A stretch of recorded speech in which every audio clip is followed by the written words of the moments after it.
Shalom. Baik, di sini saya akan menyampaikan renungan untuk kita yang terambil di dalam Lukas pasal 19 ayat yang ke-41 sampai yang ke-44.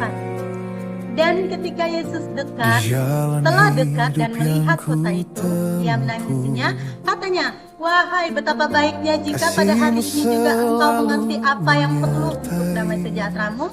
Tetapi sekarang hal itu tersembunyi bagi matamu. Sebab akan datang harinya bahwa musuhmu akan mengelilingi engkau dengan kubu, lalu mengepung engkau dan menghimpit engkau dari segala jurusan. Dan mereka akan membinasakan engkau beserta dengan pendudukmu, dan pada tembokmu mereka tidak akan membiarkan satu batu pun tinggal terletak atas yang lain. Karena engkau tidak mengetahui saat bila mana Allah menolong engkau." Nah, dalam bacaan kita hari ini, saya mengangkat satu tema untuk kita, yaitu air mata Yesus saat tidak ada mujizat. Ya, kita sering kali ya mendengar atau membaca kisah Yesus membuka mata orang buta, membangkitkan orang mati, dan bahkan menenangkan angin ribut. Nah, tetapi dalam Lukas pasal yang ke-19 ayat ke-41 ini sampai ke-44, di sini berbicara kita bisa melihat sisi lain dari Yesus, yaitu Yesus tidak melakukan mujizat, tapi ia menangis. Nah, kalau kita bertanya, apa itu menangis? Ya, kebanyakan dari orang ya menjawab, ya ketika Yesus, ketika Lazarus meninggal, ketika Lazarus mati. Nah, itu benar. Namun ya, ada saat lain ketika Yesus menangis, bukan karena penyakit, bukan juga karena kematian, tetapi karena penolakan kepada anugerah Allah. Di dalam pembacaan kita hari ini juga kita membahas beberapa poin yang akan kita bahas bersama-sama ya. Nah, kenapa sih Yesus menangis? Poin yang pertama, ya, Yesus menangis karena mereka tidak menyadari kesempatan damai di dalam.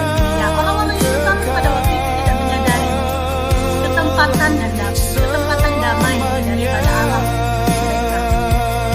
Mereka mengalami kehancuran.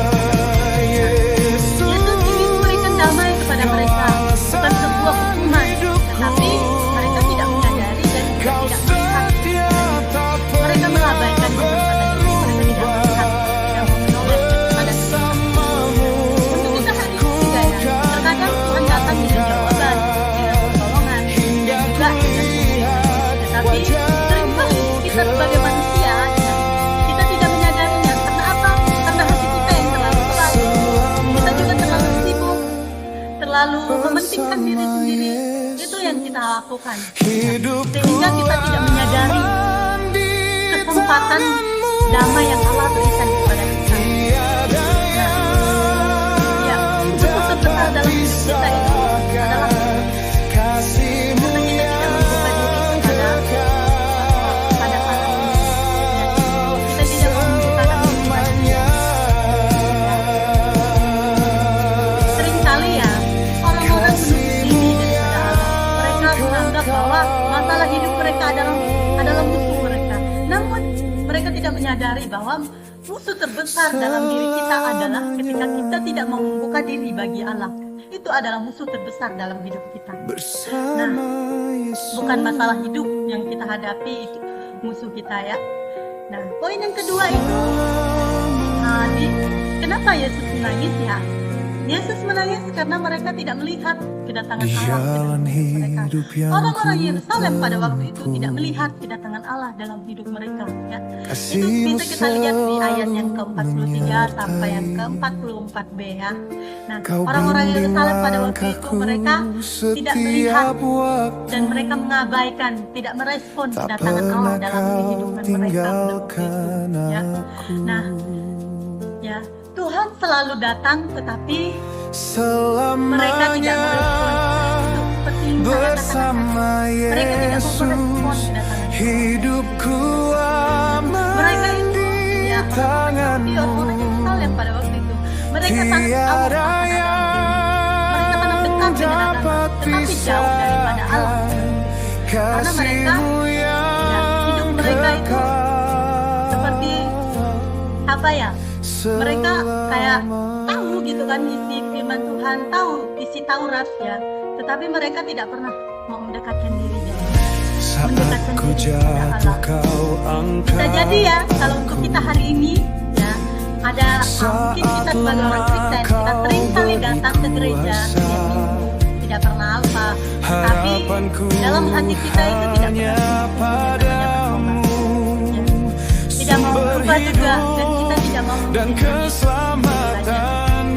itu yang sering kali terjadi kepada orang-orang zaman sekarang. Mereka mementingkan mereka, mementingkan dunia mereka, namun mereka tidak mau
jangan hanya mencari pertolongan Yesus dalam hidup kita, tetapi kita juga harus mencari pribadi Yesus dalam hidup kita. Itu yang kita cari.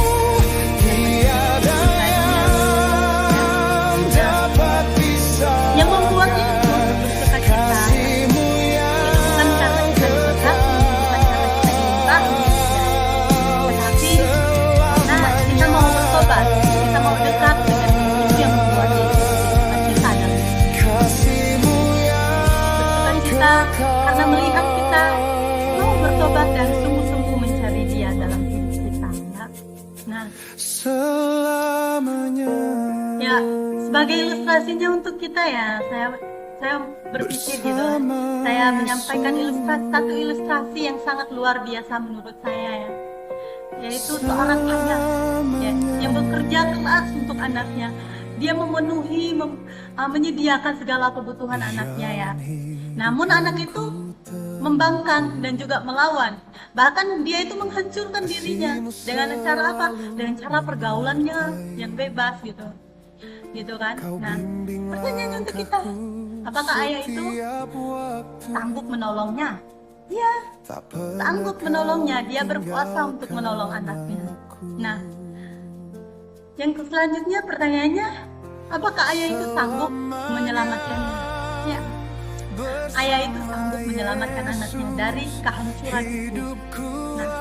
Nah, tapi ya dia menangis. Dia menangis bukan karena dia tidak berkuasa, namun karena anak itu menolak kasihnya kepadanya. Anak itu membangkang dan tidak mau menerima kasih si ayah itu kepadanya. Nah, begitu juga Yesus dalam hidup kita. Dia menangisi Yerusalem pada waktu itu. Ya, bukan karena ia gagal menolong, tetapi karena ya, mereka menolak kasih Yesus pada waktu itu. Begitu juga dalam kehidupan kita, seringkali kita menolak kasih Yesus ya. Nah, marilah kita bersama-sama menyadari kedatangan Tuhan dalam hidup kita, menyadari bahwa Yesus itu berkuasa atas hidup kita. Dia memiliki otoritas dalam hidup kita. Ya, sebagai penutupnya untuk kita hari ini, atau kesimpulannya bagi kita hari ini, ya, hari ini Yesus masih menangis bukan karena ia tidak berkuasa, tidak kuat dan tidak peduli, tetapi ya karena ada banyak orang yang mengabaikan panggilan kasih. Ada banyak orang-orang Kristen yang mengabaikan panggilan kasih. Ada banyak orang-orang yang masih hidup dengan dunianya. Ya, di Lukas pasal yang ke-19 ayat 41 sampai 44 ini mengingatkan kita bahwa air mata Yesus adalah panggilan obatan. Kasih lebih besar daripada mujizat, karena ya Dia ingin menyelamatkan seluruh hidup kita.